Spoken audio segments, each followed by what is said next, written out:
Hi teacher, I'm Jordi and I'm part of the group that are going to explain you the theme about Plato, the philosopher of the ancient Greek.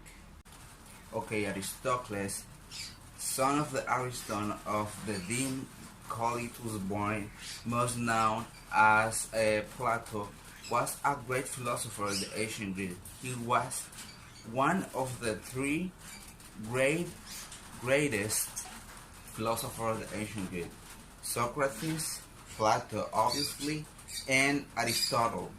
Plato was also a mathematician, a writer of philosophical dialogues, letters, and other works that are ascribed to him and considered spurious.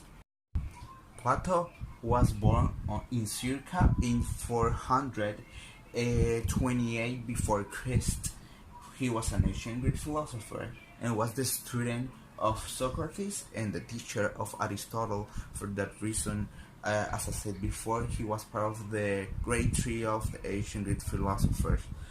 Uh, Aristotle, Plato, and Socrates.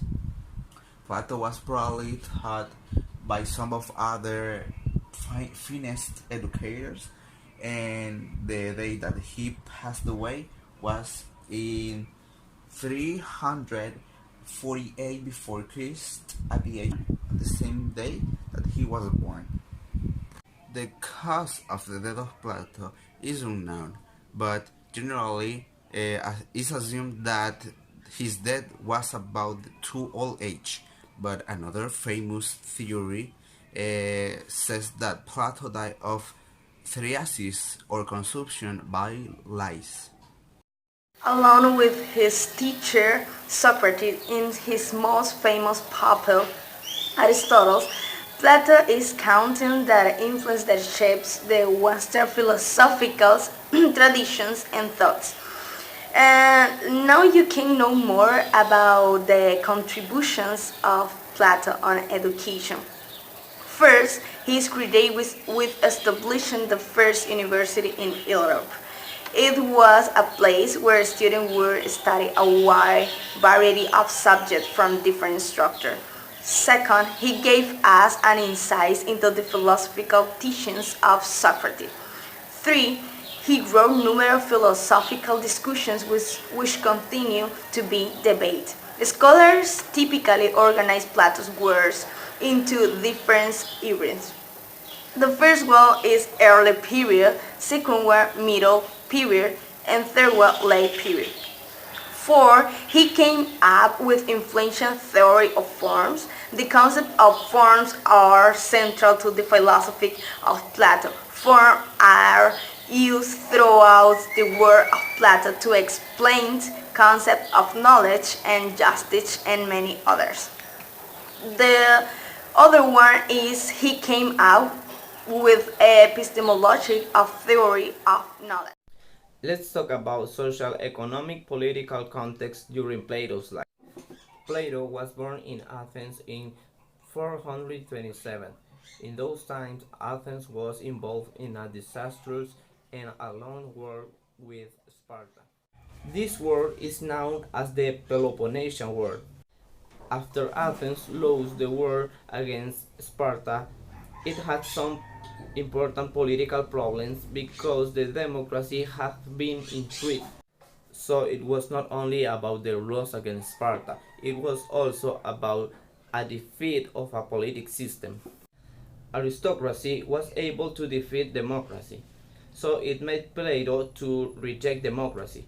This democracy had a very important value, which is all human beings are equal, making sure an aristocratic system in which some citizens are able to govern better than others. Plato viewed human beings as rational social souls that are overwhelmed by the imprisonment within their physical bodies. He also believed that we humans are divided into two component parts: the human body and the human soul.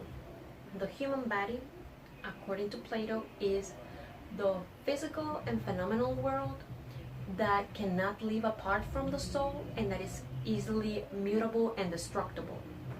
The second one is the ideal and immaterial world that can live apart from the body and that is immutable and indestructible. He also believed that we humans don't actually learn. He actually believed that learning is just the development of ideas that we already have in our souls. Sometimes like the midlife like guidance of an interrogator. And he had a strong belief that what we know in this life is just a recollection of the knowledge that we have obtained in previous lives. So our soul has all of the knowledge in the world. And we learn new things by just recollecting what we already knew in the first place.